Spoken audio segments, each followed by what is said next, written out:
सभी को नमस्कार। मेरा नाम अशोक गोपाला है और आज ये YouTube के माध्यम से आप लोगों से बात करने का अवसर मेरे को प्राप्त हुआ है। इस कोरोना के लॉकडाउन में हम लोग ये जो मिल के मध्यस्थ दर्शन का अध्ययन कर रहे हैं, ये इससे अच्छा समय का सदुपयोग नहीं हो सकता। और आज इस अवसर को, है ना, पर मुझे आप लोगों के साथ परमाणु में व्यवस्था पे बात करनी है। तो बात को शुरू करने से पहले, है ना, पर ये जो पूरी बात है ये मध्यस्थ दर्शन पे आधारित है। मध्यस्थ दर्शन के प्रणेता श्रद्धेय नागराज जी, है ना, उनके द्वारा प्रतिपादित ये दर्शन, इसके अध्ययनकर्ता के रूप में मैं इन सब बातों को आप सबके सामने रखने वाला हूँ। तो आइए शुरू करते हैं। तो परमाणु में व्यवस्था, या इसका हम दूसरा टाइटल ये भी दे सकते हैं, अस्तित्व में व्यवस्था में परमाणु, है ना। दोनों में से दोनों ही टाइटल ठीक बैठते हैं इसके ऊपर। ये जो बात है, परमाणु जो हैं, है ना, उसकी कल्पना, उसकी अवधारणा मानव परंपरा में बहुत पहले से रही है ना। और वो धीरे धीरे विकसित होती है। पर मध्यस्थ दर्शन में जो अवधारणा है ये थोड़ी सी भिन्न है। ये क्या भिन्नता है इसके अंदर, इसी पे आज हम चर्चा करेंगे आगे। तो परमाणु के स्वरूप को अगर हम देखते हैं या परमाणु की संरचना को हम देखते हैं, तो उसके अंदर ये एक सूक्ष्म इकाई है।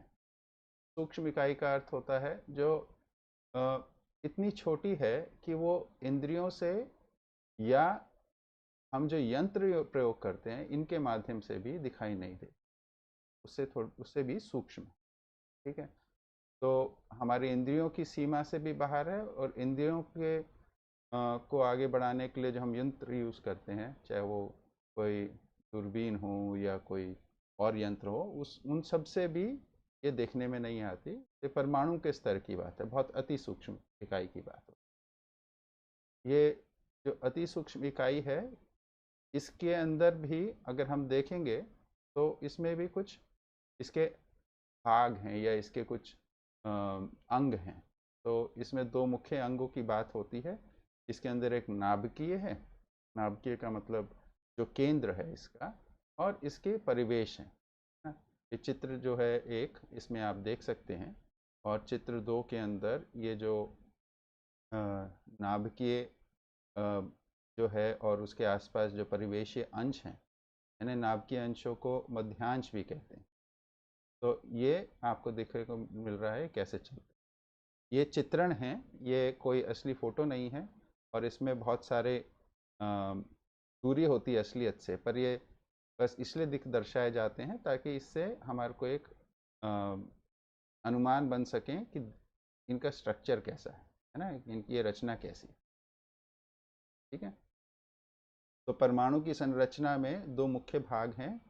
एक केंद्र में नाभिकीय है, जिसके अंदर जो अंश होते हैं इनको हम मध्यांश कहते हैं, और उसके आसपास परिक्रमा करते हुए परिवेशीय अंश, ठीक है। फिर प्रकृति के अंदर हम देखें तो प्रकृति में चारों जो अवस्थाएं हैं उसके मूल में परमाणु है, यानी तो हम जो चार अवस्था की बात करें, चाहे वो पदार्थ अवस्था हो, प्राणावस्था हो, जीवावस्था हो, ज्ञानावस्था हो, सभी अवस्थाओं में जो रचनाएं हैं, है ना, जैसे मिट्टी, पत्थर, पानी जो है, वो सब परमाणु से बने हुए हैं। फिर उनके मूल में जो होने वाले, उसके साथ में प्राणावस्था है। प्राणावस्था के अंदर जो मूल में होने वाली रचनाएं हैं वो प्राण कोशिकाओं से बनी हैं, और प्राण कोशिकाएं अणुओं से बने हैं, अणु जो हैं परमाणुओं से बने हैं। इसी प्रकार ये जो जीवावस्था है, जीवावस्था के जितने भी शरीर हैं, है ना, ये भी अगर देखेंगे तो प्राण कोशिकाओं से बने हैं। प्राण कोशिकाएं जो हैं वो विभिन्न प्रकार के अणुओं से बनी हैं, और अणु जो हैं वो परमाणुओं से बने। और जीवावस्था में जो चेतना वाला भाग को व्यक्त करने वाली इकाई, चैतन्य इकाई, जीवन जो है ना, वो एक जीवन गठनपूर्ण परमाणु, ठीक है। इसी प्रकार मानव में भी मानव शरीर जो है वो प्राण कोशिकाओं से बना है। प्राण कोशिकाएं विभिन्न अणुओं से बनी हैं और अणु जो हैं वो विभिन्न परमाणुओं से बने। तो इस प्रकार जो परमाणु हैं वो व्यवस्था की मूल इकाई के रूप में देखने को मिलता है। व्यवस्था की मूल इकाई का अर्थ यहाँ पे यह है कि इसके अंदर व्यवस्था देखने को समझने को हमें आती है, यानी ये कोई निश्चित नियम से, है ना, निश्चित आचरण से कुछ क्रियाकलाप करते हुए हमारे को स्पष्ट होते हैं, है ना। और मूल इसलिए कह रहे हैं कि सभी रचनाओं के मूल में ये है ना। और इसका जो पूर्व स्वरूप होता है, किसका, परमाणु का जो पूर्व स्वरूप होता है, उसके अंदर व्यवस्था देखने को नहीं मिलती। उसमें व्यवस्था प्रवृत्ति होते हुए भी वो कोई ऐसी रचना नहीं बनाते हैं जिसके अंदर जिसकी रचना की अवधि कोई लंबी हो और उस रचना की के रूप में वो कोई निश्चित आचरण करते हैं। इसमें परमाणु के पूर्व स्वरूप यानी परमाणु अंश जिसे हम कहेंगे। आगे बढ़ते हुए परमाणु जो होता है ना, प्रकृति में जितनी भी रचनाएं हैं सभी के मूल में परमाणु अंशों से बना है ना। इन अंशों को हम परमाणु अंश या केवल अंश भी यहाँ पे भाषा के रूप में हम प्रयोग करेंगे। परमाणु में निहित सभी अंश व्यवस्था प्रवृत्ति के साथ हैं। सभी अंश स्वयंस्फूर्त विधि से दबाव प्रभाव से, स्वयंस्फूर्त विधि का मतलब है किसी भी दूसरे के दबाव प्रभाव में ना होके उससे मुक्त होना। तो सभी अंश स्वयं स्फूर्त विधि से अपनी भागीदारी को पहचान कर निर्वाह करते हैं। इसका मतलब क्या है कि ये जो परमाणु अंश हैं ये जिस भी कारण से जिस भी परिस्थिति में साथ आते हैं तो एक परमाणु के रूप में सज जाते हैं। इनके साथ आने की प्रवृत्ति इनमें है। ये क्यों है? क्योंकि सह अस्तित्व नित्य प्रभावी है। सह अस्तित्व नित्य प्रभावी होने के कारण हर अंश के अंदर सह अस्तित्व प्रवृत्ति है और सह अस्तित्व प्रवृत्ति होने की वजह से इनके अंदर साथ आने की प्रवृत्ति है। साथ आते हैं। अब परमाणु अंश हैं, ये क्रियाशील हैं, इनमें कुछ गतियां हैं। जब ये अकेले अकेले होते हैं तो इनकी गतियां निश्चित नहीं होती, है ना। ये कभी कैसे घूमता है, कभी कैसे चलता है, ये अलग अलग परिस्थिति में अलग अलग, इसके बारे में कुछ पर निश्चित विधि से कहा नहीं जाता।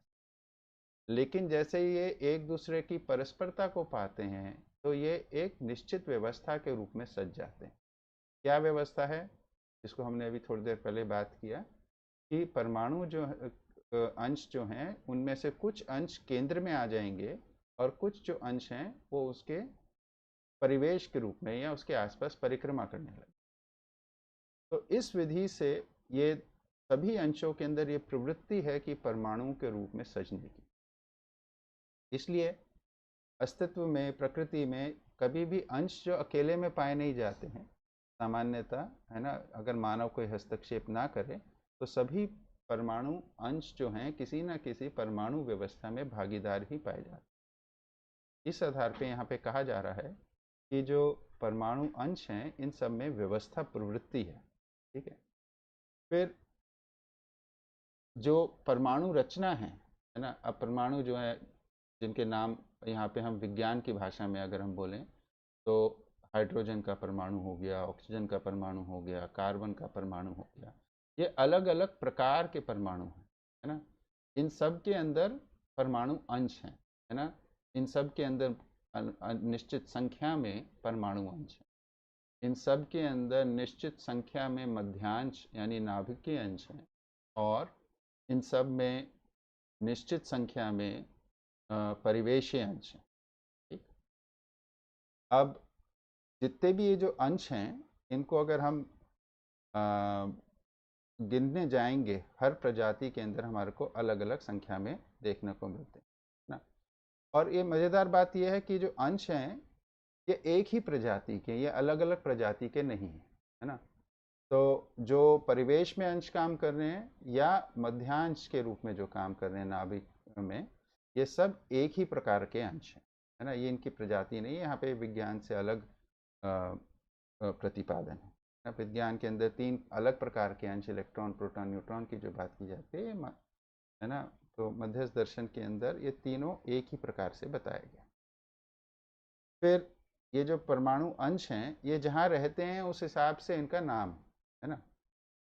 तो जिस स्थान पे रहते हैं वहाँ का काम करते हैं, जैसे नाभिक में रहते हैं नाभिक का काम करते हैं, और परिवेश में रहते हैं तो परिवेशीय अंशों के जो काम है वो करते हैं। नाभिक मध्य में या नाभिक में रहने पे क्या करते हैं, तो वहाँ पे वो घूर्णन गति करते हैं, और वो जो भी नाभिक के जो क्रियाकलाप है, जो परमाणु संरचना को संरक्षित रखने का मध्यस्थ क्रिया के द्वारा है ना, उसमें भागीदार रहते हैं। परिवेशी अंश जो हैं वो नाभिक की परिक्रमा करते रहते हैं या उसके आसपास जो घूमते रहते हैं, उस रूप में ये कार्यरत रहते हैं। इस तरीके से परमाणु अंश जो हैं वो सब एक ही प्रजाति के हैं और जहाँ पर होते हैं वहाँ का कार्य करते हैं। ठीक है, तो इसमें जो परिवेशी अंश हो या मध्यांश हो, इन सब में एक गति है जिसका नाम है घूर्णन गति, है ना। घूर्णन गति का मतलब होता है कि कोई इकाई जब अपनी धुरी पे घूमती है ना, तो इसको घूर्णन गति कहते हैं। अंग्रेजी में हम बोलेंगे तो रोटेशन या स्पिनिंग मोशन इसको नाम देंगे। तो ये जो सभी परमाणु जो हैं, सभी परमाणुओं में होने वाले जो परमाणु अंश हैं, चाहे वो मध्यांश में हो चाहे वो परिवेश में हो, ये सब घूर्णन गति करते रहते हैं। और जो परिवेशीय अंश हैं, है ना, तो मध्यांश के अंश केवल घूर्णन गति करते हैं, पर जिनको हम परिवेशीय अंश कह रहे हैं, परिवेशीय अंश किन्हें कह रहे हैं, जो वर्तुलात्मक गति कर रहे हैं, है ना, या जो परिवेशों में है, यानी जो नाभिक के आसपास जो परिक्रमा कर रहे हैं, चक्कर लगा रहे हैं, घूम रहे हैं, इनको नाम दिया परिवेशीय अंश, है ना। और ये जिस अच्छी दूरी पे रह के ये चक्कर लगाते हैं, है ना, इसको जब स्कूल में किताब पढ़ते थे तो उसकी भाषा होती थी कक्ष, यहाँ पे उसको परिवेश नाम दिया, है ना। एक निश्चित अच्छी दूरी है जो न्यूनतम और अधिकतम की सीमा में है, यानी परमाणु के मध्यांश से वो कुछ न्यूनतम दूरी और कुछ अधिकतम दूरी पे, इतनी दूरी में वो बने रहते हैं, ना इससे ज़्यादा पास आते हैं ना इससे ज़्यादा दूर जाते हैं, और ऐसे उसके आसपास बने रहते हैं, घूमते रहते हैं। तो इस विधि से जब हम इसको पहचानते हैं निश्चित दूरी के रूप में, न्यूनतम अधिकतम की सीमा में, है ना, इसको बोलते हैं परिवेश। और इसमें जो कार्यरत अंश हैं इनको बोलते हैं परिवेशीय अंश, है ना। ये जो परिवेशीय अंश हैं ये अपनी धुरी पे तो घूमते ही हैं, साथ में ये परिक्रमा भी कर रहे हैं, तो जिसको बोलते हैं वर्तुलात्मक गतिविधि, है ना। तो मध्यांश जो हैं वो मध्य में रहते हुए, है ना, यानी नाभिक में रहते हुए घूर्णन गति कर रहे हैं। परिवेशीय अंश घूर्णन गति करते हुए साथ साथ वो परमाणु की जो परिवेश हैं उसमें भी गति करते रहते हैं, इसको वर्तुलात्मक गति कहते हैं। तो जो इसके बाद ये दो गतियों की बात हो गई, घूर्णन गति और वर्तुलात्मक। इन दोनों गतियों के संयोग में एक तीसरी गति बनती है जिसको बोल रहे हैं हम कंपनात्मक गति। तो अब तीनों गतियों की जो बात आती है तो इसमें जो ध्यान देने वाली बात है, तो घूर्णन गति सभी अंश कर रहे हैं, वो एक अंश के अंदर परमाणु में भागीदारी करते हुए अंश के अंदर एक निश्चित घूर्णन गति बनती है। मध्यांशों में एक निश्चित प्रकार से बनती है और परिवेश में वो अलग निश्चित प्रकार से बनती है। उसके बाद जो परिवेशीय अंश हैं वो अपनी निश्चित घूर्णन गति करते हुए जो परिवेशों में चल रहे हैं, जो उसमें कार्यरत हैं, तो जिसको हम वर्तुलात्मक गति कह रहे हैं, है ना, ये भी करते हैं। अब ये मध्यांश की घूर्णन गतियाँ और परिवेश की जो गतियाँ, इनके संयोग में पूरे परमाणु के अंदर एक कंपनात्मक गति बनती है। तो ये जो कंपनात्मक गति है, इसकी जो बात जिसको मैं जैसे समझा हूँ, इसको पूरे परमाणु के स्तर की गति है ना। ये नाभिक और परिवेशी अंश दोनों के संयोग में मिलके बनती है ना। तो इसको हम बोल सकते हैं पूरे परमाणु के संयुक्त आचरण के रूप में होने वाली गति, ठीक है। अब कंपनात्मक गति पूरे परमाणु, अगर पूरा परमाणु है उसके अंदर इस गति को देखने को मिलता है ना। तो उसके लिए मैंने एक वीडियो भी रखा है, मैं अभी आपको दिखाऊंगा वो कैसा देखने को है। वीडियो किसी परमाणु का नहीं है, बट कंपनात्मक गति क्या होती है इसको समझने के। फिर अब परमाणु के स्तर पे ये बात हमारे को और ध्यान देनी चाहिए, क्योंकि उसकी हम बात कर रहे हैं कि जो परमाणु होता है वो भी अपने आप में पूरा एक घूर्णन गति भी कर रहा है ना, और साथ में उसमें कंपनात्मक गति भी बनी हुई। ठीक है, तो परमाणु के स्तर पे परमाणु भी पूरा का पूरा एक घूर्णन गति करता है, और उसमें एक कंपनात्मक गति भी साथ में बनी रहती है।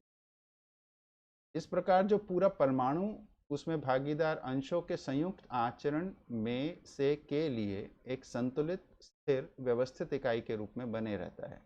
इसी विन्यास का नाम परमाणु गठन है। यानी ये जो पूरा परमाणु है जिसे हम बोल रहे हैं, जो घूर्णन गति करता है, कंपनात्मक गति करता है, इसके अंदर मध्यांश के अंदर जो इकाइयां हैं, अंश हैं, वो अपना एक निश्चित क्रियाकलाप कर रहे हैं। परिवेश में जो अंश हैं वो निश्चित क्रियाकलाप कर रहे हैं। इन दोनों के संयोग में जो एक पूरी इकाई का एक निश्चित क्रियाकलाप अरेंजमेंट देखने को मिलता है ना, इस पूरे को मिला के हम नाम दे रहे हैं परमाणु गठन। ठीक है, तो इसके आगे हम चल के देखें, ये जो वीडियो देखने को मिल रहा है ना, इसके अंदर एक फिरकी है। ये जो फिरकी जो चल रही है इसको आप परमाणु के स्वरूप में मानिए, और इसमें जो डंडा सा बीच में दिख रहा है ये उसकी धुरी है, और इसकी ये जो चपटा सा एरिया इसको मानिए परिवेशी अंश के वो है। तो पूरा परमाणु जो है इसके अंदर ये घूम तो रही है परिवेशी अंश और नाभिक के अंदर, पर ये पूरा का पूरा इकाई है जो ऐसे ऐसे डोल रहा है, यही इसकी कंपनात्मक गति है ना। तो अस्तित्व में जो परमाणु हैं उनके अंदर भी इसी प्रकार की कंपनात्मक गति बनती। ठीक है, पूरा परमाणु ऐसे ऐसे करके डोलता है ना। वो जो घूम रहा है ऐसे करके, एक तो उसमें घूर्णन गति हो ही रही है, साथ में वो उसको अगर आप देखेंगे तो ऐसे ही दिखेगा, वो ऐसे ऐसे ऐसे ऐसे ऐसे ऐसे ऐसे करके डोलेगा, है ना, नृत्य की तरीके से। बाबा जी इसकी भाषा बोलते हैं नृत्य करता है ना। तो इसको कंपनात्मक गति ये उदाहरण के रूप में कैसी होती है इसको दिखाने के लिए, इसको दर्शाने के लिए ये एनिमेशन यहाँ पर आपको दिखाई। आगे बढ़ते हुए अब इसी कंपनात्मक गति के लिए एक और चित्रण यहाँ पर है कैसे हो रहा है कि इसमें जो परिवेशी अंश, इसमें आप देखेंगे तो इसमें एक काला सा बिंदु नीचे दिखाई देगा जो कि मध्यांश के रूप में आप स्वीकार सकते हैं इसके अंदर, और ये जो बड़े घेरे के अंदर घूम रहा है ये परिवेशी अंश के रूप में। तो इसमें आप देखेंगे जो परिवेश है वो एक प्लेन में नहीं रहता है, उसका जो प्लेन है यानी उसका जो समतल है वो भी बदलता रहता है ना, हर उसके बाद धीरे धीरे। और ऐसा होने पे जो घूम रहा है इसके ऐसे ऐसे करके अलग अलग, है ना, वो उसका जो घूमने का प्लेन को अगर ऐसे माने तो ये धीरे धीरे धीरे ये भी घूमता है। साथ में इसके मूल में जो घूमने का कारण है कि जो केंद्र में मध्यांश है, नाभिक है, उसकी जो धुरी है वो ही ऐसे बदलती जाती है। अगर इसमें देखेंगे आप तो इसके अंदर उस पूरे इकाई का ओरिएंटेशन बदलता रहता है। तो इसकी भाषा आई है दर्शन के अंदर, आप जब व्यवहार दर्शन आप लोग पढ़े होंगे तो इसके अंदर एक भाषा आती है कि जो कंपनात्मक गति है वो परमाणु में जो परिवेशी अंशों के आकर्षण और प्रत्याकर्षण के योगफल में बनती। तो आकर्षण और प्रत्याकर्षण के योगफल में कंपनात्मक गति, और प्रत्याकर्षण और आकर्षण के योगफल में, है ना, वर्तुलात्मक गति बनती। तो इसको आप लोग जब व्यवहार दर्शन पढ़े होंगे तो इसका विश्लेषण किए होंगे, मैं यहाँ पे उसकी डिटेल में नहीं जा रहा हूँ। ठीक है, आगे बढ़ते हो तो ये दो वीडियो से आपके दर्शाने की कोशिश की है कंपनात्मक गति के। इसमें काफ़ी कन्फ्यूजन रहता है काफ़ी, है ना, कई बार ऐसा भी सोचने लगते हैं कि जैसे परिवेश में घूमता हुआ ना ऐसे जिगजैग करता हुआ घूम, ऐसा नहीं है। मेरी स्वीकृति में ऐसा नहीं है। परमाणु के अंदर कंपनात्मक गति का मतलब पूरा परमाणु जो है अपनी धुरी पे जो घूम रहा है ऐसे करके उस वक्त ऐसे ऐसे डोलता है। ठीक, ये जो परमाणु में हम बात करेंगे अभी, मध्यस्थ क्रिया की बात करेंगे, इससे पहले जो कंपनात्मक गति है इसकी एक महिमा है ना, इसको हमारे को पहचानने की ज़रूरत है ना। वो क्या है कि मैंने 1 मिनट के लिए जो अपना प्रेजेंटेशन के डिस्प्ले को बंद किया है ना। तो इसकी महिमा क्या है कि कंपनात्मक गति एक प्रकार का संतुलन है। ये जो मध्यांश अपनी क्रिया कर रहे हैं और जो परिवेश अपना क्रिया कर रहे हैं, है ना, परिवेशीय अंश जो गति कर रहे हैं, इन दोनों का जो संयोग बनता है ना, इनके अंदर एक दूसरे के साथ अपनी गतियों का एक तालमेल बैठता है और इस तालमेल के रूप में ये कंपनात्मक गति पूरे उन दोनों मध्यांश और परिवेशी अंशों के बीच में एक रूप में आती है। तो जो तालमेल है एक संतुलन के रूप में है ना। तो संतुलन का अर्थ होता है जिसमें स्थिरता आ जाती है, जिसमें अब जिसकी निरंतरता या लंबे अवसर तक वो चलती रही, है ना। तो कंपनात्मक गति एक बहुत ही महत्वपूर्ण चीज़ है कि जो मध्यांश अपनी गतियां कर रहे हैं, परिवेश अंश जो अपनी गतियां कर रहे हैं, ये एक दूसरे के साथ एक दूसरे को पहचान के एक दूसरे के लिए एक एडजस्ट करके एक ऐसी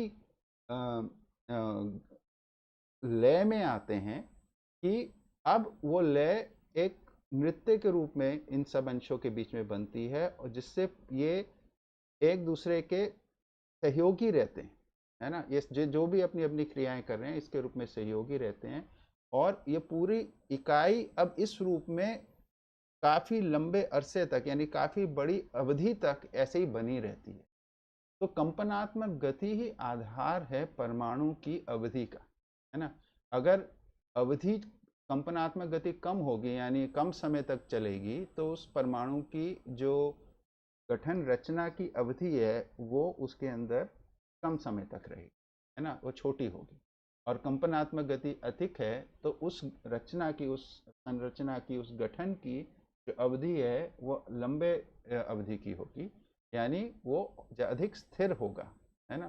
तो इसलिए कंपनात्मक गति का जो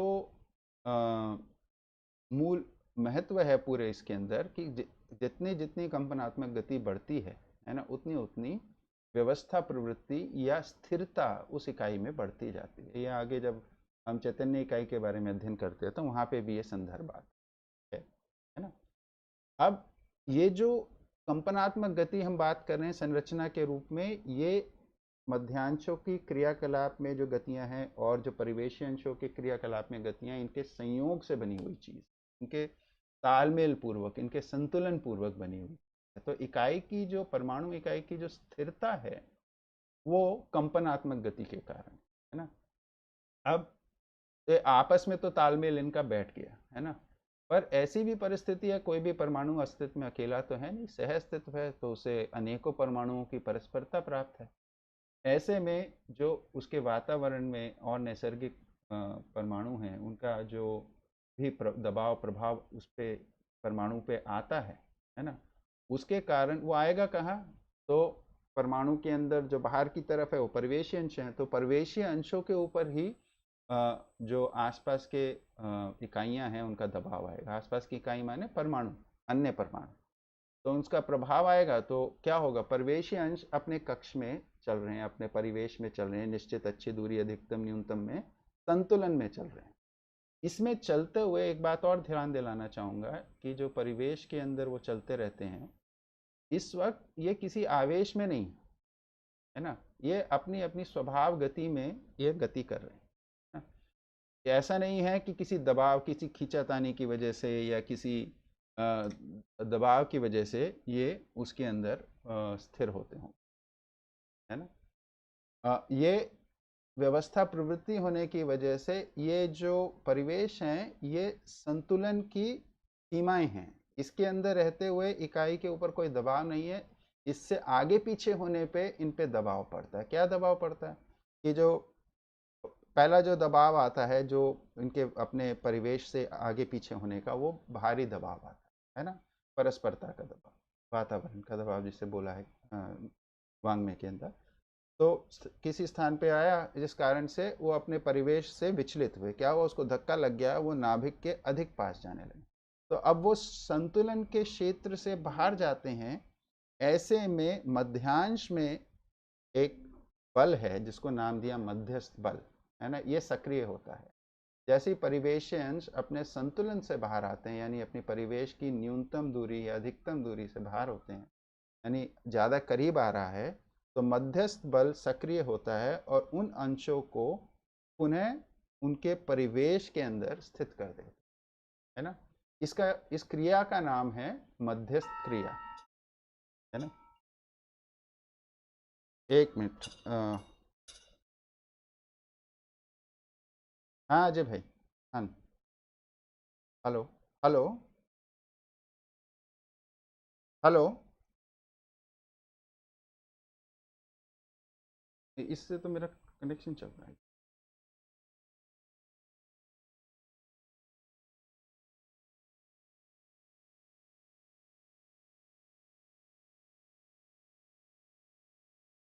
आवाज कम आ रही है। अच्छा, हाँ। हाँ। हाँ, इधर से मैं बात नहीं कर सकता, इसी से सिग्नल है डेटा पूरा। सॉरी, ये अजय भाई का फ़ोन आ रहा है, शायद वो बताना चाह रहे हैं कि इसमें आवाज़ थोड़ी कम आ रही है ना। मैं आवाज़ थोड़ी और बढ़ा देता हूँ।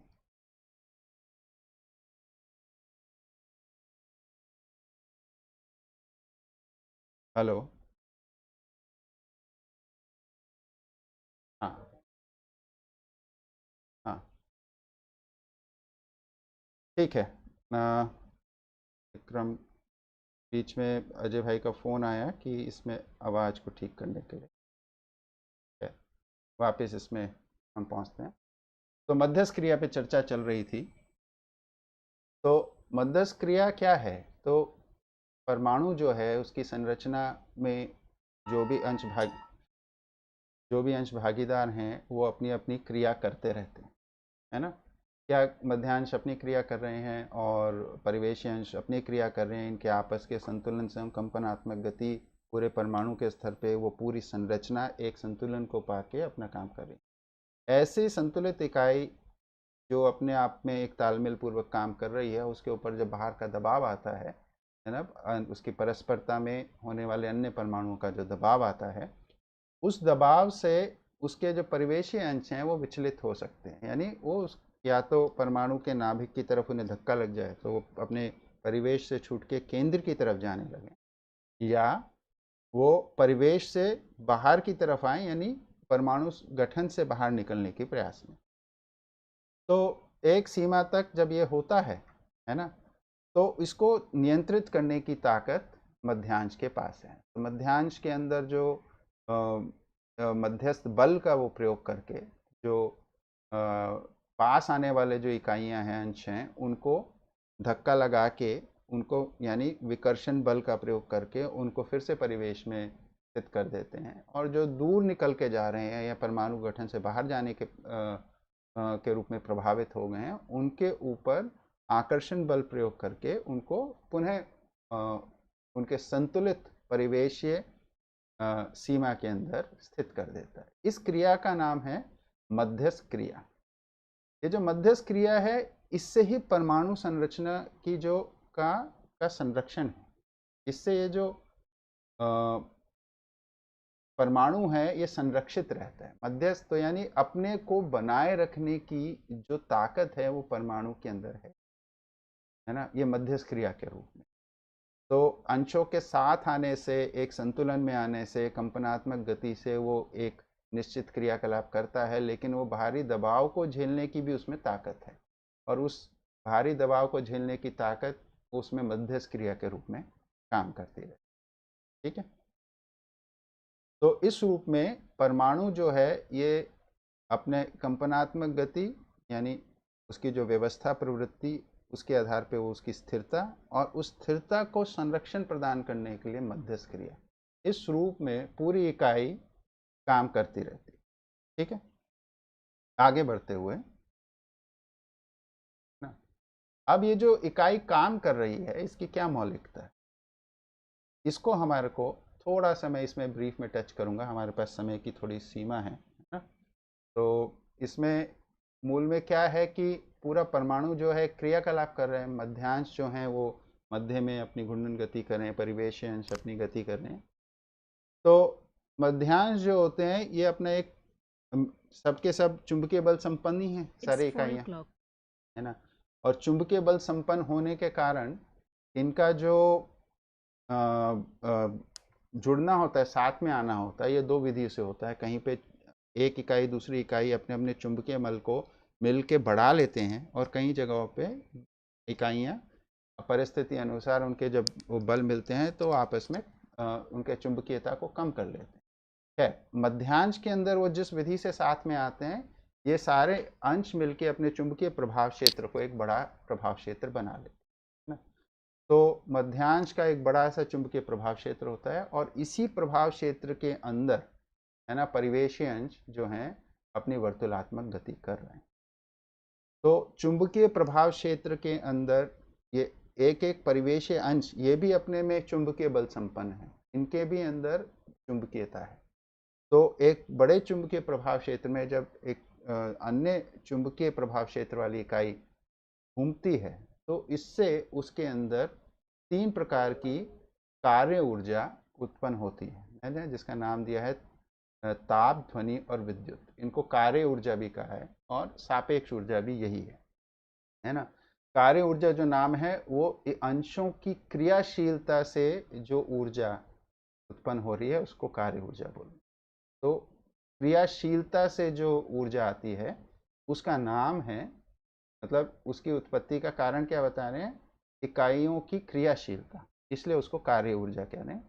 और सापेक्ष ऊर्जा तब कहते हैं कि इकाइयों की परस्परता में, यानी उनकी सापेक्षता में जो ऊर्जा प्रकट होती है उसका नाम है सापेक्ष ऊर्जा। तो ये एक ही ऊर्जा के अलग अलग कॉन्टेक्स्ट में नाम है। तो ताप, विद्युत, ध्वनि ही ये कार्य ऊर्जा या सापेक्ष ऊर्जा के रूप में होती है ना। और ये जो कार्य ऊर्जा है कैसे हो रही है, क्योंकि मध्यांश का एक बड़ा चुंबकीय प्रभाव क्षेत्र है। परमाणु अपने में एक चुंबकीयता बल संपन्न इकाई है ना, जिसमें मध्यांश की एक प्रमुख भूमिका है चुंबकीय प्रभाव क्षेत्र को बनाए रखने की। और उसके आधार पे उस चुंबकीय प्रभाव क्षेत्र के अंदर गति करने वाले छोटे छोटे जो परमाणु अंश हैं, जिनमें स्वयं में चुंबकीयता है, ये जब इसमें घूमते हैं तो उसके कारण ताप, विद्युत और ध्वनि है ना, दो चुंबकीय प्रभाव क्षेत्र के आपस में जब उनकी जो क्रियाशीलता होती है उसमें ताप का की उत्पत्ति ध्वनि की, विद्युत की होती है। इसको ताप के रूप में मतलब देखेंगे तो दो चुंबकीय प्रभाव क्षेत्रों की परस्पर क्रियाशीलता से ताप के इस सिद्धांत को प्रयोग करके आजकल हम लोग घरों में जो इंडक्शन कुकर इस्तेमाल करते हैं उसके अंदर कोई चुंबकीय प्रभाव क्षेत्र को कम ज़्यादा करने का सर्किट लगा होता है। जब वो चुंबकीय प्रभाव क्षेत्र उस धातु के अंदर कम ज़्यादा करता है तो गर्म ठंडा करता है, गर्म करता है। तो इस इन्हीं सिद्धांतों को हम स्थूल स्तर पे भी इस्तेमाल करते हैं बहुत सारा। तो चुंबकीय प्रभाव क्षेत्रों की परस्पर क्रियाशीलता से ताप, विद्युत, ध्वनि की उत्पत्ति, यही जो प्रभाव क्षेत्र, चुंबकीय प्रभाव क्षेत्र जो बना हुआ है परमाणु का, उसके अंदर ये ताप, विद्युत, ध्वनि का प्रभाव बना रहता है ना। और यही प्रभाव इकाई की परस्परता में है ना काम करता है ना। तो एक परमाणु जो होता है उसके अंदर एक निश्चित अनुपात में ताप, विद्युत, ध्वनि होती है ना। अगर हाइड्रोजन का होगा तो उसके अंदर एक निश्चित अनुपात में ताप, विद्युत, ध्वनि होगी। ऑक्सीजन का होगा तो उसमें निश्चित अनुपात में, निश्चित अलग अनुपात में ताप, विद्युत, ध्वनि होगी है ना। कार्बन का होगा उसमें निश्चित अनुपात में ताप, विद्युत, ध्वनि होगी है ना। रेडियम का होगा, यूरेनियम का होगा, इन सब में अलग अलग, हर एक प्रजाति जो है परमाणु की, इन सब में अलग अलग प्रकार के है ना, अलग अलग प्रकार से ताप, विद्युत, ध्वनि के अनुपात पाए जाते हैं। यही इनकी पहचान का फिर आधार भी बनता है, जो वैज्ञानिक रूप में जो हम चीज़ों को पहचानते हैं। हाँ, तो ताप, विद्युत, ध्वनि विद्युत रूप में कार्य ऊर्जा जड़ परमाणु में प्रत्येक परिवेशी अंशों में उत्पन्न होती है। हर जड़ परमाणु प्रजाति में निहित अंशों की संख्या निश्चित होने के कारण वश एक प्रजाति में सभी परमाणु एक ही अनुपात में कार्य ऊर्जा को निष्पन्न करते हैं है ना। तो हर प्रजाति जो है, चाहे ऑक्सीजन की एक प्रजाति हो गई, कार्बन एक प्रकार की प्रजाति हो गई है ना, सोना एक प्रकार की प्रजाति हो गई, आपका तांबा एक अलग प्रजाति होगी, ये सब के अंदर निश्चित संख्या में अंश हैं। निश्चित संख्या में अंश माने उसमें मध्यांश में निश्चित संख्या में, परिवेशों में निश्चित संख्या में, और इनके निश्चित क्रियाकलाप से इनमें से जो निष्पन्न होने वाली कार्य ऊर्जा वो भी निश्चित है। तो सभी की अलग अलग पहचान है ना, निश्चित रूप में, क्योंकि सबके अंदर निश्चित संख्या है। ठीक है। फिर आगे बढ़ते हुए, कार्य ऊर्जा के आगे बढ़ते हुए हम उसके और परमाणु के एक और गुण के बारे में बात करेंगे। वो है, जैसे जड़ परमाणु की बात अभी हम करें तो जड़ परमाणु में भार बंधन व अणुबंधन होता है ना। तो भार बंधन क्या है? तो जड़ परमाणुओं में जो मध्यांश होते हैं उनका जो चुंबकीय प्रभाव क्षेत्र है ना, उसके आधार पे वो दूसरे परमाणु के चुंबकीयता के साथ जुड़ते हैं, है ना। तो परमाणु परमाणु के बीच में चुंबकीय आकर्षण होता है। ये जो परमाणु परमाणु के बीच में चुंबकीय आकर्षण होता है, यही उन दोनों के बीच में भार का आधार बनता है। दो हों, दो से अधिक हों, जितनी भी परस्परता होगी तो उनके बीच में चुंबकीय आकर्षण, और इस आकर्षण में भागीदारी मध्यांश कर रहे हैं, परिवेशी अंश नहीं कर रहे, है ना। इस भार को, ये जो आकर्षण है, चुंबकीय आकर्षण है, इसी को परमाणु के स्तर पे भार कहा गया है। और यही भार बंधन, बंधन का मतलब इधर जो संदर्भ है वो यही है कि संगठित होने की प्रवृत्ति, साथ आने की प्रवृत्ति, मिलके काम करने की प्रवृत्ति, है ना। तो जो जड़ परमाणु हैं वो भार बंधन के आधार पे साथ आते हैं। इस क्रिया को नाम दिया है सहवास, साथ रहते हैं। सहवास के बारे में आपने व्यवहार दर्शन में पढ़ा ही होगा कि इसमें सजातीय सहवास है, विजातीय सहवास, है ना। तो एक प्रकार के जब अंश या इकाइयाँ, है ना, सहवास तो केवल परमाणु अंश के रूप में ही नहीं होता है या परमाणु के रूप में ही नहीं है, वो बड़ी रचनाओं में भी देखने को मिलता है ना। तो वो जब एक साथ आती हैं तो उसको एक प्रकार, एक प्रजाति की चीज़ें जब एक साथ है तो सजातीय सहवास कहा। अलग अलग प्रजाति की चीज़ें जब साथ आती हैं, ऐसा भी होता है प्रकृति में, तो उसको विजातीय सहवास कहते हैं। परमाणु के स्तर पे ये जो सहवास है, इसके अंदर ये फिजिकली यानी भौतिक रूप में तो साथ आ जाते हैं, इसमें रासायनिक क्रिया भी नहीं होती है ना। तो ये रासायनिक क्रिया वाला जो काम है ये अणुबंधन के अंदर आता है ना।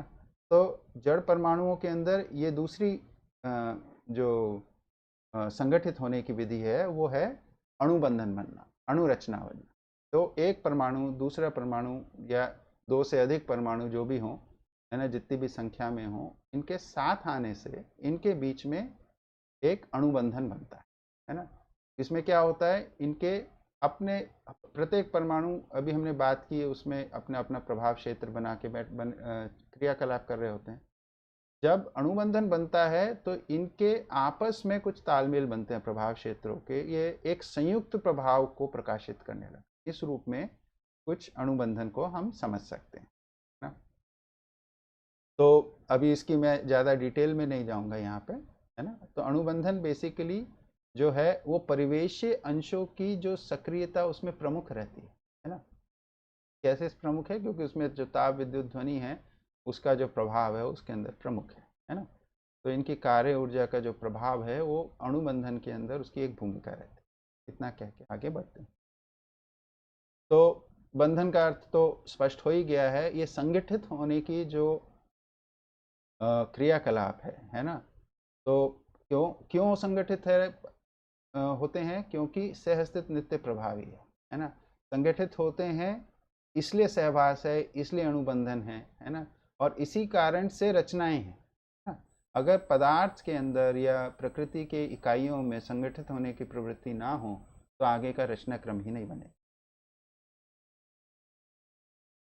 फिर ये जो परमाणु की प्रजातियों की हम बात कर रहे हैं, इसके बारे में थोड़ी सी चर्चा कर लें। तो कुल मिला के अगर हम देखेंगे, परमाणु जो हैं, जो इनके अंदर जो प्रजातियां हैं, ये इनके अलग अलग गठन भेद से हैं। गठन भेद का अर्थ यही है कि इसमें निहित जो अंश हैं इनकी ये संख्या में निश्चित होते हैं हर प्रजाति के अंदर। जैसे हाइड्रोजन के अंदर 2 ही अंश हैं, है ना। ऑक्सीजन के अंदर 18 अंश होते हैं। कार्बन के ऑक्सीजन के अंदर 24 अंश होते हैं, कार्बन के अंदर 18 होते हैं ना। इस प्रकार से सभी के अंदर अलग अलग संख्या में, अलग अलग निश्चित संख्या में अंश निहित हैं हर प्रजाति के। तो ऐसे 121 प्रकार से परमाणु की प्रजातियां मध्यस्थ दर्शन में बोली गई है ना, जिसमें से एक गठन पूर्ण परमाणु जीवन चैतन्य परमाणु और 120 प्रजातियां गठनशील जड़ परमाणुओं की, ऐसा बताएं, है ना। तो अब ये जो गठनशील और गठन पूर्ण की बात हम आगे करेंगे ही, तो इसमें ये कहना यहाँ पे जरूरी है कि गठनशील परमाणु ही, है ना, विकसित होकर गठन पूर्ण में परिवर्तित होता है ना। जड़ परमाणुओं में तो एक प्रजाति दूसरी प्रजाति में बदलती ही है ना। यही जो गठन की हम बात कर रहे थे, एक संरचना जो हमने परमाणु की बात की, जब उसके अंदर आया कि उसमें निश्चित अंश के रूप में वो क्रियाकलाप करते रहते हैं, उसके अंदर एक संतुलन बन जाता है और उसके अंदर वो एक लंबी अवधि तक क्रियाकलाप करते रहते हैं, मध्यस्थ क्रिया उसको संरक्षित रहती है। इस सब के बावजूद भी इन जड़ परमाणुओं के अंदर ये अवधि 1000 वर्ष, लाखों वर्ष, जो भी उसकी परिस्थिति उस हिसाब से हो सकती है। उसके बाद एक समय आता है जब इनका जो गठन होता है ये बदलता है। इसके अंदर गठनशील, गठनशील का अर्थ ही ये है जिसके अंदर गठन बदलने की प्रवृत्ति है। तो कितने समय में बदलेगी, ये अलग अलग प्रजातियों के लिए अलग अलग है। तो जब गठन बदलता है तो बदलने का मतलब क्या है कि भाई 2 अंश का परमाणु है, उसका गठन बदला, मान लीजिए वो 10 अंश का परमाणु है। 200 अंश का परमाणु है, उसका गठन बदला, मान लीजिए वो 180 अंश का रह गया, है ना। 100 अंश का परमाणु है, हो सकता है वो उसका गठन बदला उस 120 अंश का हो गया। इस प्रकार से गठन बदलने की घटनाएं अलग अलग प्रजातियों में होती रहती है ना। और ये गठन बदलने का जो काम है, इसी को हम गठनशीलता कह रहे हैं, है ना। और गठनशीलता जो है ये जड़ परमाणु में तो देखने को मिलते है, तो अलग, क्योंकि ये सब एक ही प्रकार के अंशों से बने हैं, एक ही प्रकार के अंशों से बने होने के कारण, है ना, जब गठन बदलता है तो उसके अंदर अलग प्रजाति आती है, वो अलग गुणों को प्रकाशित करते हैं। जड़ संसार में तो हम विज्ञान में भी अध्ययन कर ही चुके हैं, पहचानते ही, है ना। अब यहाँ पे गठन पूर्णता की बात है। गठन पूर्णता क्या है, वो एक ऐसा निश्चित गठन है जिसके अंदर अब वो जड़ क्रियाओं से मुक्त हो गया, जड़ प्रभावों से मुक्त हो गया, अब चैतन्यता युक्त हो गया, यानी अब उसके जो गुण हैं वो चैतन्यता वाले गुण, है ना। तो ये जो चैतन्यता वाले उस गुणों को प्रकाशित करने के गठन में आने की जो घटना है, ये घटना जो है किसी परिस्थिति में, विशेष परिस्थिति में ही घटित होती है किसी धरती पे, और गठनशील परमाणु गठन पूर्ण बनते हैं। इस क्रिया का ना, इस जो बदलाव है गठनशील से गठन पूर्ण होने का, इसका नाम विकास है ना। विकास का संदर्भ क्या है इधर, कि आप लोगों ने अध्ययन में सुना ही होगा कि सह अस्तित्व में विकास क्रम विकास, जागृति क्रम जागृति। तो परमाणु के अंदर जो जड़ परमाणु में होने वाले जितने भी गठन परिवर्तन चल रहे हैं, इनसे ये सब विकास क्रम में, और इनसे जो भी क्रियाकलाप हो रहा है अणु रचना के रूप में, सब विकास क्रम के अंतर्गत आते हैं। जब गठनशील परमाणु, है ना, गठन पूर्ण होता है, इसका नाम है विकास। तो गठन पूर्ण होने का मतलब क्या है, अब वो जड़ गुणों को प्रकाशित नहीं करेगा, वो चैतन्य गुणों को प्रकाशित करेगा, है ना। तो यानी अब उसके अंदर भौतिक बल और शक्ति देखने को नहीं मिलती हैं, अब उसके अंदर चैतन्य बल और शक्ति, है ना। चैतन्य बल के रूप में मन, वृत्ति, चित्त, बुद्धि, आत्मा, और चैतन्य शक्तियों के रूप में आशा, विचार, इच्छा आदि देखने को मिलता है। ठीक है, तो ये विकास के अर्थ में यहाँ पे बात थी। तो अब गठनशीलता के अंदर ही हम देखें गठनशीलता के मूल में कारण क्या है, तो उसमें जड़ परमाणुओं को अध्ययन करें तो देखने को मिलता है कि गठनशील जो परमाणु हैं 120, ये 2 प्रकार से हैं, भूखे जड़ परमाणु और अजीर्ण जड़ परमाणु। अब भूखे और अजीर्ण जो भाषा ये किस रूप में दी गई है, तो ये इस रूप में दी गई है, भूखे जड़ परमाणु हुए हैं, परमाणु हैं जिनका गठन परिवर्तन, यानी उनका जब भी गठन बदलेगा वो कुछ बाहर से अंश आके उसमें समाएंगे, इस विधि से बदलता है। तो भूखे परमाणु कौन से हैं, जिनमें बाहर से कुछ अंश आ रहे हैं, उसमें समा जा रहे हैं उसके गठन में। अब यानी जितने अंश पहले थे उससे अधिक अंशों की गठन में अब आएगा, अलग प्रजाति बन जाएगी। तो गठनशीलता के अंदर जब गठन परिवर्तन होता है तो एक प्रजाति से अलग प्रजाति के अंदर जाते हैं, इस पर हम चर्चा कर ही चुके हैं, है ना। तो भूखे कौन से हैं, एक निश्चित गठन में है, बाहर से कुछ अंश आए, इसमें समा गए, अब इसका एक नया अलग गठन बन गया, अलग प्रजाति बन गई। इस क्रिया बाहर से अंशों का अंदर आना, इसको बोलते हैं प्रस्थापन क्रिया, है ना। तो ये जो प्रस्थापन क्रिया है, इसके आधार पे जिन प्रजातियों का गठन बदलता है, इनको भूखे परमाणु कहते हैं। इसी प्रकार से अजीर्ण परमाणु कौन से हैं? जिनके अंदर जो गठन है वो विस्थापन क्रिया से बदलता है। विस्थापन क्रिया क्या है कि अभी अधिकतर उनमें होता है जिसमें बहुत अधिक संख्या में अंश है, मान लीजिए 200 अंश का परमाणु, तो उसके अंदर अधिक अंश होने की वजह से कुछ अंश बाहर चले जाते हैं।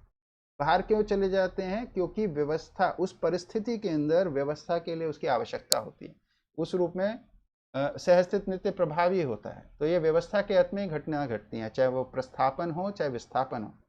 जहाँ कहीं एक जगह से विस्थापन होता है तो दूसरी जगह पे वो जाके वो विस्थापन होता है ना। प्रकृति के अंदर कोई आवारागर्दी वाला काम नहीं है कि इधर से निकल के घूम रहे हैं अकेले अकेले, वैसा नहीं है ना।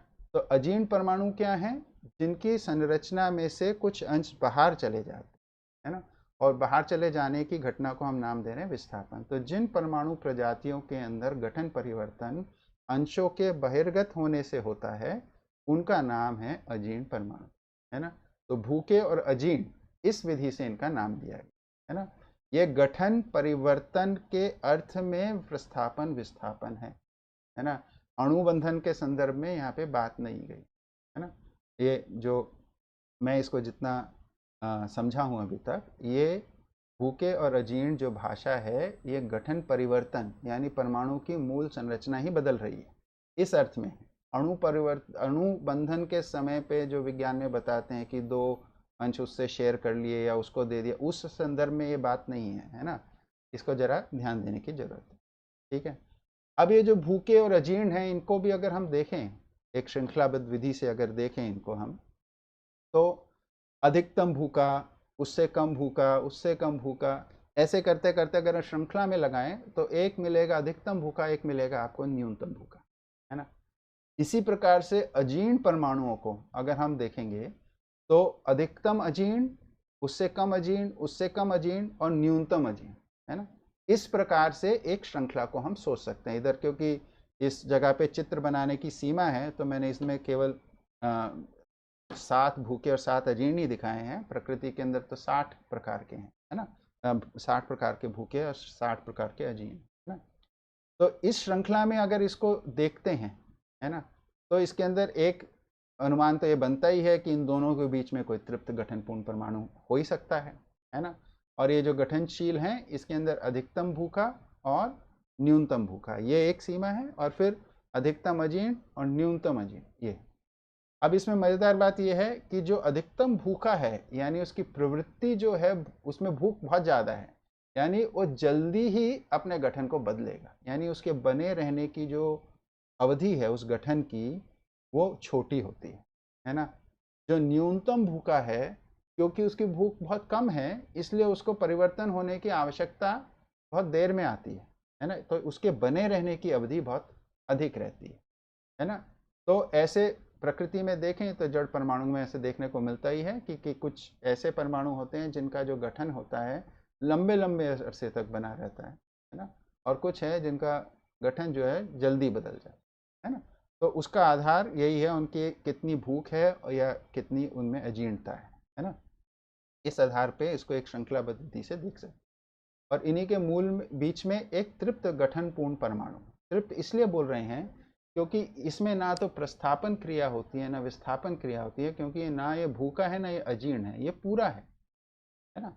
इसके अंदर जितने अंश समाने चाहिए वो पूरे के पूरे अंश इसमें समाये हुए, है ना। इस कारण से इसको तृप्त या गठनपूर्ण नाम दे, ठीक है। फिर आगे गठन पूर्णता के बारे में थोड़ी चर्चा और, है ना।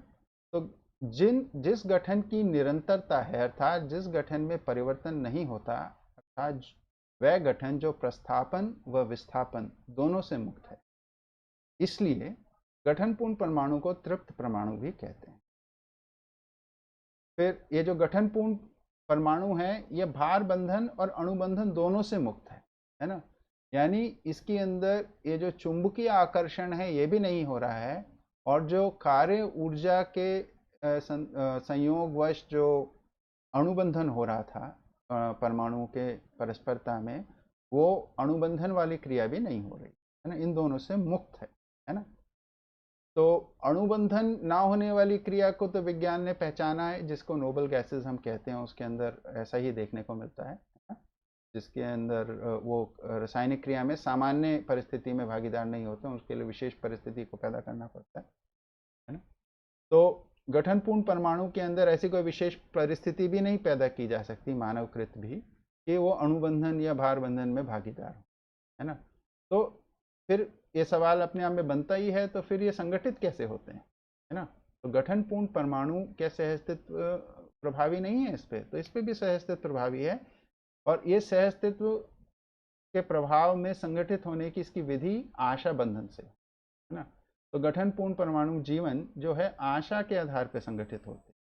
इसको हम देख सकते हैं जीवावस्था में जीने की आशा के आधार पर संगठित होना, और ज्ञानावस्था की इकाई में, है ना, सुख की आशा के आधार पर संगठित होने की प्रवृत्ति, है ना। आप और हम जो ये जैसे अभी भी हम संगठित हैं, हम ये यूट्यूब चैनल को देख रहे हैं, है ना। तो ये सब हम लोग किसी सुख की आशा में ही तो साथ में, जीवों के अंदर ये जीने की आशा, उनका जो साथ में क्रियाकलाप देखने को मिलता है जीने की। तो चैतन्य इकाई के अंदर जो संगठन है वो आशा के आधार, है ना, इसलिए उसको बोला आशा बंधन युक्त, है ना। और वहाँ पर उसको बोला है जड़ संसार के अंदर जो बंधन की बात आई है, भार बंधन और अणुबंधन, वहाँ पे संगठित की वो प्रक्रिया है। ठीक है, आगे बढ़ते हैं। तो ये जितनी सूचना मेरे को इधर देनी थी, है ना, और मेरा समय भी अभी 1 घंटे में 50 मिनट लिया है, ठीक है ना, बढ़िया। तो अब मैं जा सकता हूँ अपने चैट की तरफ थोड़ा ध्यान दे सकते हैं ना? और आप लोग जो पूछ रहे हैं बोल रहे हैं, है ना। तो अब मैं, क्योंकि अभी तक प्रेजेंटेशन को देखते हुए बात कर रहा था, ये जो सूचना थी परमाणु में व्यवस्था के संदर्भ में, ये मोटी मोटी बात मैंने की है। यहाँ पर भी बहुत सारे चर्चाएं इसमें खुल सकती हैं, लेकिन मेरे ख्याल से उसके लिए तो किसी अध्ययन शिविर में चर्चा करना ज़्यादा उपयुक्त रहेगा, है ना। ठीक है, तो अब इसके अंदर प्रश्न को मैं देख रहा हूँ, तो इसमें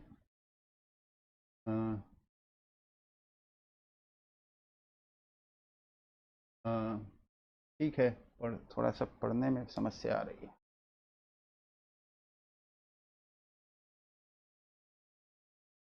तो इसमें है मध्यांश संख्या में हमेशा एक ही होता है या अधिक? नहीं, मध्यांश तो देखिए, अब मध्यांश संख्या में एक होता है या अनेक होते हैं, है ना, ये जो मुद्दा है, ये अगर आप पूछ रहे हैं तो इसके दो विधि से आंसर है। एक तो ये है कि परमाणु की प्रजातियां 121 हैं, है ना, और 121 प्रजातियों में जो चैतन्य परमाणु है उसमें तो आपको सूचना होगी ही कि उसके अंदर नाभिक में एक ही अंश है।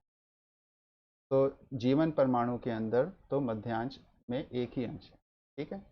जड़ परमाणु के अंदर 120 प्रजातियां हैं, जिसमें से जिस प्रजाति का नाम हाइड्रोजन है ना, उसके अंदर भी नाभिक के अंदर एक ही अंश है ना, उसमें एक अंश मध्यांश के रूप में रहता है और एक अंश परिवेश में रहता है ना।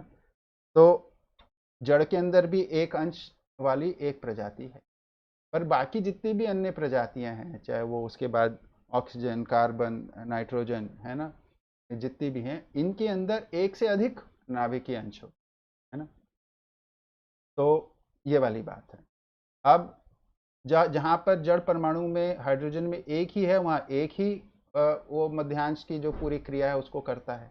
जहाँ पे दो होते हैं वहाँ पे दोनों मिलके करते हैं। जहाँ पे नाभिक के अंदर 50 अंश हैं, वहाँ 50 मिलके करते हैं, है ना। मध्यांश के अंदर नाभिक के अंदर जितने भी अंश होंगे वो मिलके जो भी उसका क्रियाकलाप है, मध्यस्थ क्रिया है, उसको करते हैं, है ना।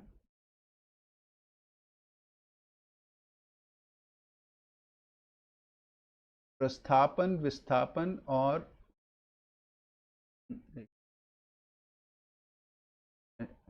कट गया फिर।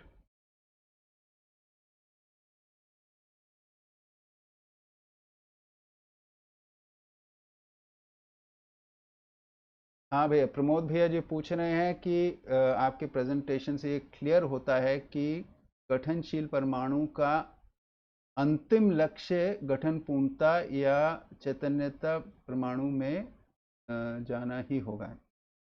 हाँ भैया, ऐसा सुन के लग सकता है, हमारा ऐसा अनुमान बन सकता है, क्योंकि हमारा अभी तक का सोचने की विधि ऐसी रही है, पर ऐसा नहीं है। तो पहली बात यह है कि गठनशील परमाणुओं का एकमात्र उद्देश्य गठन पूर्ण हो जाना, हर एक परमाणु का ऐसा लक्ष्य ऐसा नहीं है।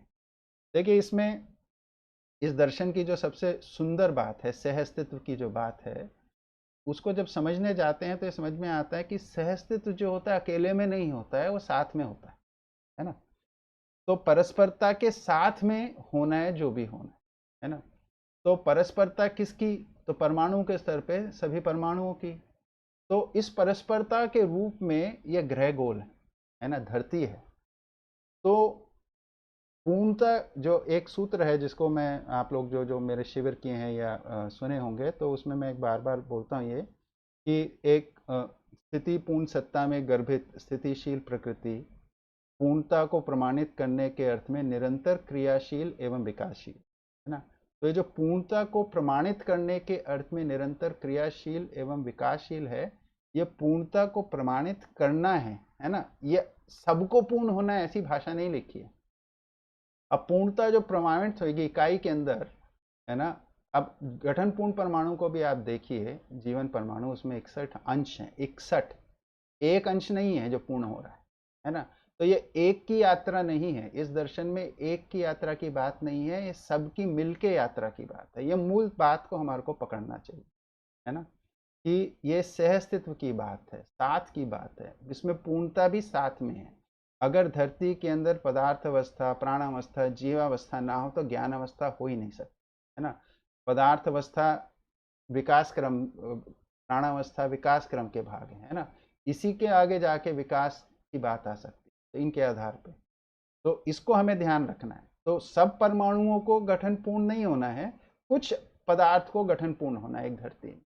और उसकी एक बार हमने गणना की थी किसी शिविर के अंदर, तो बहुत ही कम है। मतलब मतलब 1 मिलीग्राम से भी कम पदार्थ इस धरती पे गठन पूर्ण हुआ होगा। हमने जब गणित में गणना की, उसमें कुछ भी अगर ऊपर नीचे एरर भी होगा तो वो बहुत ज़्यादा नहीं होगा।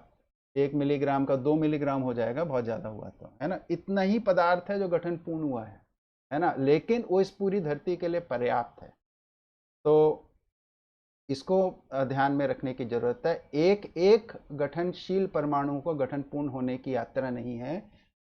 समस्त पदार्थ जो धरती के रूप में सजा है, ये मिल के, है ना, चारों अवस्थाओं को प्रकट करने में ही पूर्णता है ना। ये हमारे को समझना है।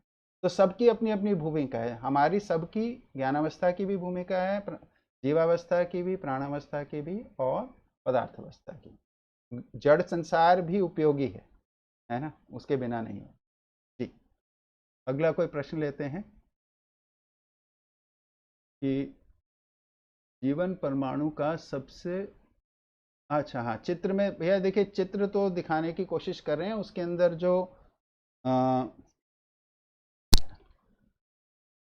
इसके अंदर चित्र जो हम दिखा रहे हैं ना, ये जो स्लाइड मैंने दिखाई थी आप लोगों को, इसके अंदर जो चित्रण है, ये परमाणु के आकार का चित्रण नहीं है ना। ये उनकी भूख का एक सापेक्षता में दर्शाया हुआ भाग है। जिसकी अधिकतम भूख है उसको बड़ा दिखाया है, जिसकी न्यूनतम भूख है उसे छोटा दिखाया है ना। इसी प्रकार से जो अधिकतम अजीर्ण है उसको बड़ा दिखाया है, और जो न्यूनतम अजीर्ण है उसको छोटा दिखाया है। और तृप्त परमाणु को बिंदु रूप में दिखाने का प्रयास किया। एकदम बिंदु बनाता तो दिखता ही नहीं, तो इसलिए थोड़ा सा आकार दिया इसके अंदर। तो उस चित्र से मत जाइएगा, उसके आशय इतना ही था। ठीक है, ठीक है। फिर शुभा बनर्जी दीदी पूछ रही हैं, संगठन विघटन व प्रस्थापन विस्थापन, है ना, अंतर क्या है इसमें। ठीक है, तो संगठन विघटन जो है, इसका क्या मतलब होता है ना। तो साथ आना संगठन है और अलग हो जाना विघटन है ना। ये सामान्य सी इतना सही है। तो पदार्थ अवस्था का जो स्वभाव है ना, वो संगठन विघटन के रूप में। तो आप पदार्थ अवस्था की किसी भी रचना को देखेंगे, है ना, तो अपना क्रियाकलाप जो करती है ना, उसके अंदर थोड़े अरसे के बाद वो पदार्थ है, इसलिए उसके अंदर संगठन या विघटन विधि से वो बदल जाएगा, है ना, ये उसका स्वभाव है। तो बदलने के लिए क्या होगा, दो ही तरीके हैं, कोई चीज़ें और साथ आ सकती हैं या कोई चीज़ें अलग हो सकती हैं, है ना। अब जो परमाणु के अंदर प्रस्थापन विस्थापन है, ये एक विशेष प्रकार का परमाणु के स्तर पे होने वाला संगठन विघटन, है ना। तो आप विस्थापन को एक विघटन के रूप में कह ही सकते हैं कि एक परमाणु के स्तर पे कुछ चीज़ अलग हो गई तो विघटन हो गया, है ना।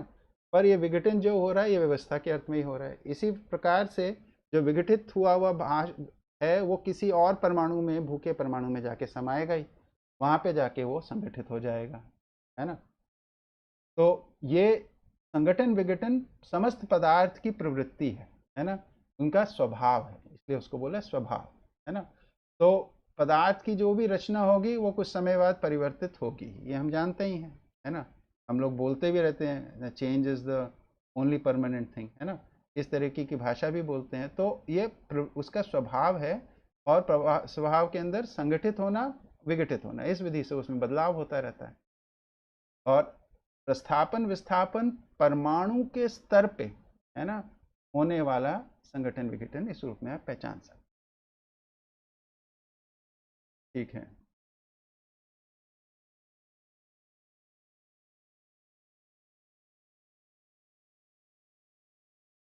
इसमें किसी ने पूछा है कि मानवेतर अवस्था के परमाणु में परिवेश विशिष्टता होती है। देखिए, जो इसके अंदर जो मूल मुद्दा है भैया, प्रश्न मेरे को बहुत स्पष्ट नहीं हुआ, लेकिन मैं जितना समझा अभी तो उसी के आधार पर उत्तरित कर देता हूँ कि जब पदार्थ अवस्था है ना, ये व्यवहार दर्शन में एक सूत्र आता है ना, जिसके अंदर लिखा है कि जो पदार्थ अवस्था में जो सबसे बाहर का परिवेश है वो सक्रिय रहता है ना। प्राणावस्था के अंदर बाहरी दो परिवेश जो हैं वो सक्रिय रहते हैं, और उसके बाद जो जीवावस्था उसमें बाहरी तीन, और ज्ञानावस्था में चारों के चारों परिवेश सक्रिय रहते हैं। तो इसके अंदर हम देखें तो बहुत सिंपल सी चीज़ है कि जो भौतिक क्रिया है ना, उसमें भारी परिवेश का एक भूमिका रहती है ना। तो उसमें आकर्षण वगैरह होता है, और उसमें भारी परिवेश के बहुत रासायनिक क्रिया भी उस स्तर पे जो हो रही है परमाणु के स्तर पे उसमें, है ना। फिर उसके आगे जाके जो रासायनिक क्रिया है, जब विकसित स्वरूप में देखते हैं, जो प्राण कोशिकाओं के अंदर प्राण रचनाओं में भागीदार हो रहे हैं, उसमें दो परिवेशों की सक्रियता रहती है। तो ये केमिस्ट्री में भी आप लोग पढ़ चुके होंगे, देख चुके होंगे ना, विज्ञान भी पहचानता है, इसका मतलब है। तो अब जब जीवावस्था की बात आती है, तो जीवावस्था की जो शरीर है, जीव शरीर जो है, वो तो प्राण रचना ही है ना, उसमें वो प्राणावस्था वाला नियम सारा काम करता है। तो अब उसके अंदर जो उसकी विशिष्टता है वो तो उसके जीवन में है ना। तो उसका जो जीवन है उसमें मन वृत्ति चित्त ये आंशिक रूप में सक्रिय रहते हैं, है ना। आंशिक रूप में यानी वो जीने की आशा के अर्थ में सक्रिय रहते हैं। तो यहाँ पे बाहरी तीन परिवेश इसमें सक्रिय होने की बात है। और ज्ञानावस्था की इकाई के अंदर, मानव के अंदर जो शरीर है वो भी प्राण रचना ही है ना। तो वहाँ पे भी वो भौतिक रासायनिक की सीमा में, जड़ संसार की सीमा में ही आता है। उधर दो परिवेश तक की में काम करते रहते हैं मानव शरीर में जो परमाणु भागीदार हैं। पर मानव जीवन जो है उसके अंदर भ्रमित में भी और जागृत में भी, है ना, चारों परिवेश हैं और सक्रिय हैं। बुद्धि और आत्मा की जो भूमिका भ्रमित में है वो किस प्रकार से है ना, वो है कि बुद्धि जो है वो व्यवस्था की प्यासी है, आत्मा जो है तृप्ति की प्यासी है ना। तो हम कोई भी चीज़ को जब देखते हैं तो उसको समझना चाहते हैं, उसकी व्यवस्था को पहचानना चाहते हैं, है ना। तो उसकी व्यवस्था को पहचानने हम जब जाते हैं तो, एक मिनट राकेश भाई कुछ,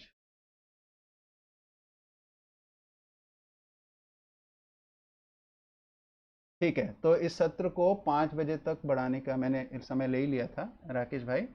तो 5 बजे तक बढ़ा लेते हैं, है ना। 5 मिनट अभी 4:30 से हो गए हैं, ठीक है। तो 5 बजे तक चला लेते हैं, ठीक है। तो उस मुद्दे पे वापस आते हुए, अ, तो जो मानव की बात कर रहे थे, मानव जीवन की बात कर रहे थे, भ्रमित अवस्था में मन वृत्ति चित्त तो सक्रिय है ही, कल्पनाशीलता काम करती है ना। बुद्धि की जो प्यास है, बुद्धि की जो पूर्णता है या उसकी जो तृप्ति होती है, वो होती है व्यवस्था को समझना, है ना। तो वो व्यवस्था यानी नियम नियंत्रण संतुलन समझना चाहते हैं। तो हम, आप देखेंगे हम किसी भी चीज़ को कर रहे हैं परस्परता में, स्वयं में सोचते हैं, चाहे विचार कर रहे हो, चाहे भाषा बोल रहे हो, कुछ भी, उसके नियम को, उसकी व्यवस्था को जानना चाहते हैं। तो ये बुद्धि का प्रभाव ही है हमारे अंदर, हम चीज़ों में व्यवस्था को पहचानने का हमारे अंदर एक भाव बना रहता है। ये तो बुद्धि का प्रभाव इस रूप में व्यवस्था को पहचानने के अर्थ में भ्रमित जीवन में भी होता है। हम किसी चीज़ को नियम मान लेते हैं, थोड़ी देर बाद फिर हमारे को ही लगता है कि नहीं, ये तो पूरा नहीं पड़ रहा, इस तरीके से। दूसरा, आत्मा का प्रभाव भी है जीवन में, भ्रमित जीवन में, कि उसमें तृप्ति की प्यास बनी रहती। हम किसी भी उपलब्धि को पालें, है ना, उसके बाद भी कुछ समय बाद ये लगता है नहीं, ये पूरा नहीं है, अभी भी कुछ शेष है। ये जो भाग है, प्रभाव है, ये आत्मा का ही प्रभाव है, तृप्ति की प्यास। तो व्यवस्था की प्यास और तृप्ति की प्यास, ये मानव में जो देखने को मिलती है, बुद्धि और जागृत जीवन में तो ये दोनों पांचों परिवेश और मध्य सब सक्रिय रहते हैं, ठीक है। तो उम्मीद करता हूँ आपका उत्तर हो गया होगा। तो अगला कोई प्रश्न लेते हैं।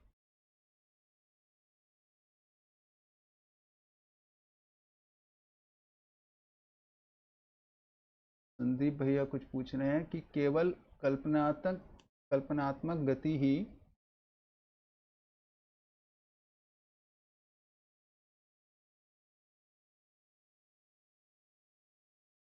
केवल कल्पनात्मक गति ही अवस्था परिवर्तन के लिए ही उत्तरदायी है या बाकी गतियां भी? देखिए, व्यवस्था अवस्था परिवर्तन के लिए तो से आपका आशय मेरे ख्याल से गठन परिवर्तन की बात होगी। गठन परिवर्तन का कारण तो बाहर का दबाव ही है ना। इसमें जब आप लोग समाधानात्मक भौतिकवाद का अध्ययन करेंगे तो उसमें एक सिद्धांत आता है स्फुरण और स्फूर्ति का, है ना। तो इकाई के अंदर विकसित होने के लिए जो चेष्टा है उसको हम श्रम कहते हैं, श्रम गति परिणाम वाला श्रम, है ना। और उसके लिए जो अनुकूलता उसका वातावरण प्रदान करता है उसको स्फुरण कहते हैं। तो जो स्फुरण के रूप में जो परिस्थिति का, जो वातावरण का जो दबाव है उसमें काम करता है ना। कंपनात्मक गति की भूमिका तो उसको स्थिरता प्रदान करने के लिए, उस संरचना को, ठीक है।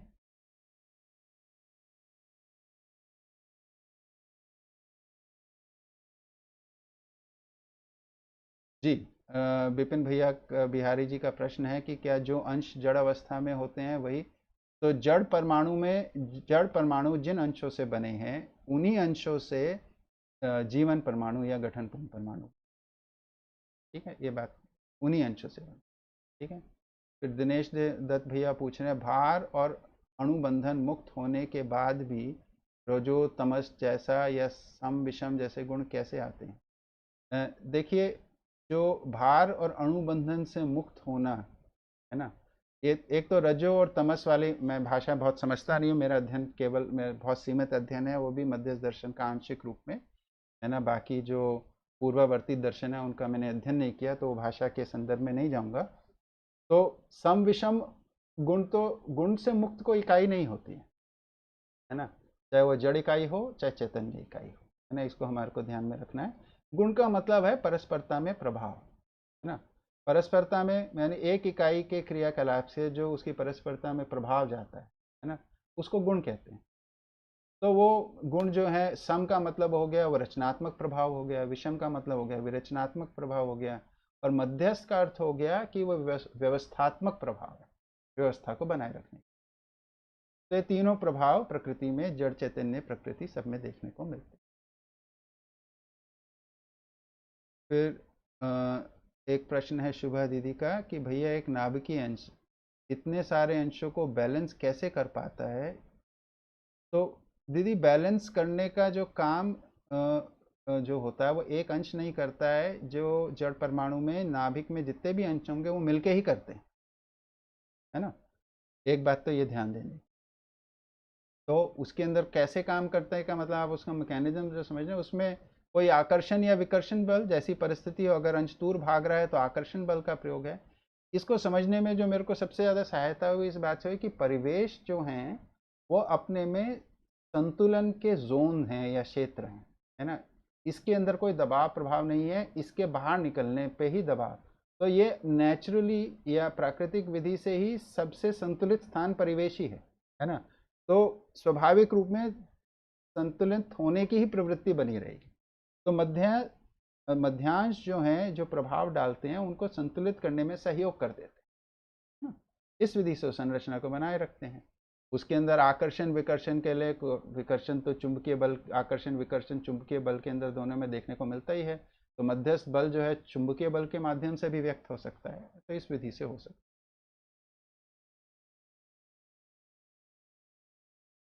योगेश उपाध्याय भैया जी पूछ रहे हैं, भैया भ्रम से जागृति की यात्रा के दौरान जीवन परमाणु की कंपनात्मक गति में कोई अंतर आता है? तो भैया इसका देखिए, कंपनात्मक गति की जब हम बात कर रहे हैं, है ना, तो जड़ संसार के अंदर जब बात कर रहे हैं तो हम इकाइयों की तालमेल और उनकी गतियों जड़ क्रिया के रूप में हम उसको बता रहे हैं। एक बार जब वो चैतन्य हो गया तो जो उसका जड़ क्रियाकलाप जो होता है उससे क्या होता है, उससे उसका ढांचा यानी उसका गठन यानी उसकी संरचना बनती है। अब गठन पूर्ण के अंदर तो संरचना जो है वो अपूर्ण हो गई है, गठन पूर्ण हो गई है ना। तो परफेक्ट हो गई है, इसमें कोई परिवर्तन नहीं होना इस रूप में।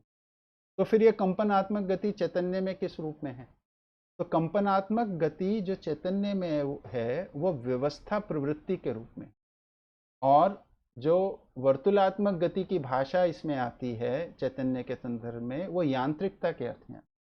तो यांत्रिक क्रियाकलाप जो है वो हमारे को, है ना, उसमें जागृति की संभावना कम है। और जो व्यवस्थात्मक यानी अस्तित्व में साम्य वस्तु को पहचानना, उसके आधार पे सहअस्तित्व को पहचानना, उसके आधार पे परस्पर व्यवस्था को पहचानना, ये जो चीज़ है ये इसको कंपनात्मक गति की बात की गई, व्यवस्था प्रवृत्ति की, है ना। तो चैतन्य में इसका जो फैलाव है वो एक अलग प्रकार से और जड़ संसार में अलग प्रकार, ठीक है ना। तो और भ्रमित अवस्था के अंदर भैया आप हम तो सब भ्रमित अवस्था में ही जुड़े हैं, और हम हमारे अंदर जितनी जितनी व्यवस्थात्मक प्रवृत्ति बढ़ती जाएगी उतना उतना हमारी कंपनात्मक गति बढ़ती जा रही है, ऐसा मान लिया जाए। पर ये जड़ रूप में नहीं बढ़ी है। परमाणु के अंदर देखिए, जड़ संसार में जो कंपनात्मक गति है उसके मूल में परिवेशीय अंशों की वर्तुलात्मक गति और घूर्णन गति और मध्यांश की घूर्णन गति का योग है। अगर उस कंपनात्मक गति को बदलना है तो उस उधर मध्यांश की घूर्णन गति और परिवेशियों की वर्तुलात्मक गति में कुछ अंतर आना पड़ेगा, तब जाके कंपनात्मक गति बदलती है। तो ऐसी संभावना चैतन्य इकाई में नहीं है ना। तो उसको करते हैं। श्यामवीर भैया पूछ रहे हैं, जीवन परमाणु अंशों की निश्चितता है, क्या अन्य अवस्था के परमाणु अंश भी निश्चित हैं? जी बिल्कुल। तो हर परमाणु प्रजाति, है ना, तो अस्तित्व में जड़ और चैतन्य दो प्रकार से परमाणु है ना। चैतन्य की एक ही प्रजाति है, जड़ की 120 प्रजाति। 120 प्रजाति, 120 निश्चित गठन है, और हर गठन में निश्चित संख्या में अंश है। तो चाहे वो 2 अंश का परमाणु हाइड्रोजन हो, चाहे वो 18 अंश का कार्बन हो, चाहे 24 अंश का ऑक्सीजन हो, ये सारे के सारे निश्चित संख्या से ही बने हुए हैं, है ना। और निश्चित संख्या से बने होने से इनके जो गुण और स्वभाव हैं ये भी, है ना। स्वभाव तो पदार्थ अवस्था का एक ही है, गुण जितने भी हैं जो इसमें ताप विद्युत ध्वनि का प्रकाशन है वो भी एक निश्चित अनुपात में ही है ना। तो अ, ये हो गया, ठीक। और कोई प्रश्न पर थोड़ा सा देखें।